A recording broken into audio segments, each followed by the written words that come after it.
सर्वमंगलमांगल्ये शिवे सर्वार्थसाधिके शरण्ये त्र्यंबके देवी नारायणि नमोस्तुते नारायणि नमोस्तुते। నేటి ప్రసంగం ఆప్త వియోగం. సర్వసామాన్యంగా కుటుంబ సభ్యులను ప్రతి ఒక్కరూ ఆప్తులుగా భావిస్తూ ఉంటారు. వారి కష్ట సుఖాలలో పాలు పంచుకుంటూ ఉంటారు. కానీ అంతకు మించింది లేదు అని అనుకోరాదని నా ఉద్దేశం. అలా అనుకోవటం వల్ల విపరీతమైన మోహం పెరిగిపోతుంది. అందువల్ల మనిషి కుటుంబ సభ్యులు బాధల్లో మునిగిపోవటం వల్లనో మృతి చెందటం వల్లనో తీవ్ర వేదనకు గురి అవుతూ ఉంటారు. అలా కాకుండా ఉండడం ఎలాగో తెలుసుకోలేకపోతారు. అలా ఆప్తులైన వారు మృతి చెందడాన్ని ఆప్తవియోగం అంటారు. అది సంభవించగానే మనిషి భోరున ఏడుస్తాడు. అలా ఏడవకుండా ఉండటానికి మనం ఏమైనా చేయగలమా అనేది ప్రస్తుత అంశం. ఈ కోణం నుంచి చూస్తే ఈ ఏడుపు సృష్టి ఆరంభం నుంచి ఉన్నదే. లోకంలోని ప్రతి ఇంట్లోనూ ఉన్నదే. ప్రతి కుటుంబంలోనూ కూతురో కొడుకో భార్యనో భర్తనో అన్ననో తమ్ముడో తల్లో తండ్రో కన్ను మూయడం అనే ఆప్త వియోగం సంభవిస్తూనే ఉంటుంది.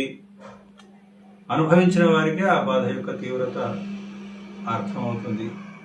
ఏదేమైనా దీనికి పరిష్కారం లేదనిపిస్తున్నది. అట్లాగని ఏడ్చుకుంటూ కూర్చోవడమేనా? ఈ కోణంలో యోచిస్తే రెండు ప్రశ్నలు ముఖ్యంగా గోచరిస్తాయి. ఒకటి, మనిషికి వాస్తవానికి నిత్యానందాన్ని ఇచ్చే ఆప్తులు ఎవరు? రెండు, మరణాన్ని దుఃఖప్రదంగా ఎందుకు భావించాలి? ఈ ప్రశ్నలకు నాకు తోచినంతలో సమాధానాలు. ఒకటి, మనిషికి తన ఇష్టదైవం మాత్రమే అందరికంటే మించిన ఆప్తుడు. మన యొక్క అన్ని జన్మల్లోనూ ఎడబాటు లేకుండా మనకు తోడుగా ఉంటున్నది దైవమే. అతన్ని మరచిపోవడమే శోకహేతువు. కుటుంబ సభ్యులు మాత్రం ప్రతి జన్మలోనూ మారిపోతూనే ఉంటారు. ఈ జన్మ ఉన్నంత వరకు మాత్రమే ఈ కుటుంబ సభ్యులు అన్న భావన దృఢపడాలి. ఇది నేను చెబుతున్నదేమీ కాదు, శ్రీ కుసుమహరనాథ మహాప్రభు చెప్పింది.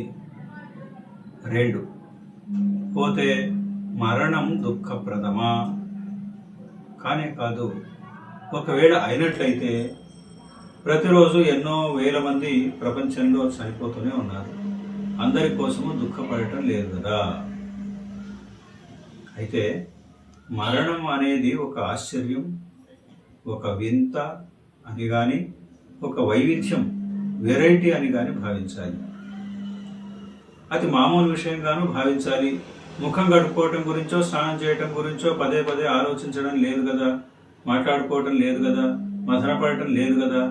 అలాంటిదే ఇది అని భావించటం అలవాటు చేసుకోవాలి. ఇదే పరిష్కారంగా నేను అనుకుంటున్నాను. మీ అభిప్రాయాలు తెలుపబడతాను. సర్వం శ్రీరామకృష్ణార్పణమస్తు. శుభం భూయాత్. డాక్టర్ వెలుదండ సత్యనారాయణ, పరమార్థ కవి.